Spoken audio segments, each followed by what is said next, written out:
Stangibelisco here. It is the, I believe, well, I don't even know, the 28th of June 2017, I believe. You lose track of days when you're having fun, you know what I'm saying? I just read on the Fox News website about a new piece of computer malware that has been circulating, resembling the WannaCry malware. It was called Petna or Petya or SortaPetya or SortaPetya. Anyway, the name sounds Russian, but that doesn't mean it came from Russia. It has infected a lot of computers in the Ukraine, so it's really hard to say. But the point of all of this is I found a site that offered a way to patch your computer by creating some files that would create a vaccine against this particular malware item. If you search around, you might find it. I'm not going to mention what the site is because I honestly don't know whether it's going to work. I installed it on all three of my computers according to the instructions, all three of my internet exposed computers, two of which have the Windows 7 operating system and one of which has the Windows 10 operating system. And then I updated and scanned my Microsoft antivirus program. I don't even remember what they call that now, but it comes standard with Microsoft. So presumably now I'm protected against that virus. I have other computers, two of which use Windows 8. Well, one of has they both use Windows 8.1, two of those, and then another one uses Windows XP. I actually read neither of those are exposed to the internet at all, and those are the computers that I do my work on. I have an iPad that I read most of the internet stuff on. I figure if malware gets that, it's an old iPad and the screen's already cracked on it, and it would still be expensive to replace, and it works for a lot of sites.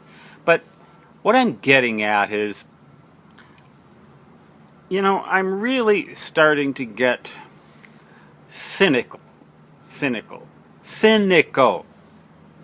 about the whole internet business, and I'm limiting my exposure to the internet more and more. And any computer that sees the darkness of the net, sort of like the dark kingdom of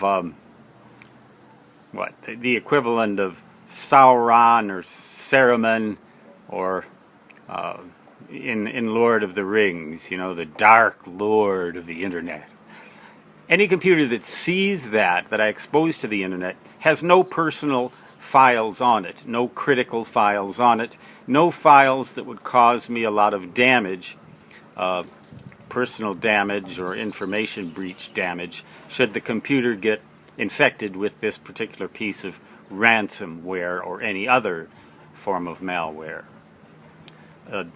So that's a start.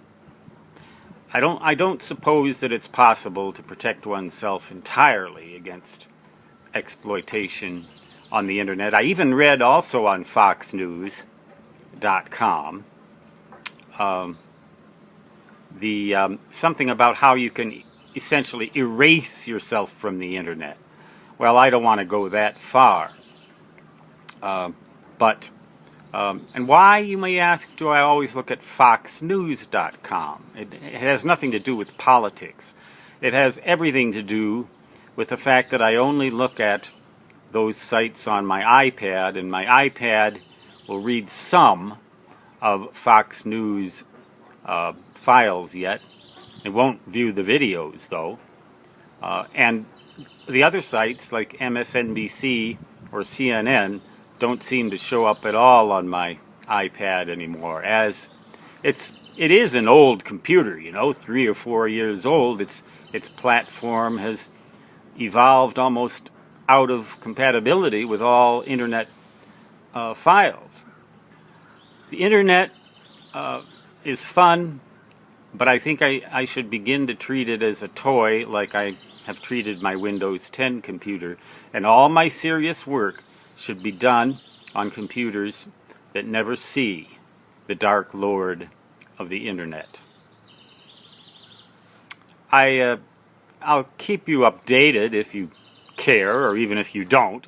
I mean, you don't have to listen to me, but I'm trying to reduce my exposure to malware as much as I can, knowing that there's no way that one can entirely get rid of the evil effects of malware in one's life, even if one doesn't have a computer at all. It can still hack your bank. It can do all kinds of things. It can put false information about you up there. False news, as our venerable president would say. Fake news. Fake malware. Fake computers. Fake life. So, just my little story for the day. At least it doesn't have anything to do with benzodiazepines, okay? Stan Gibilisco signing off. Until next time, so long.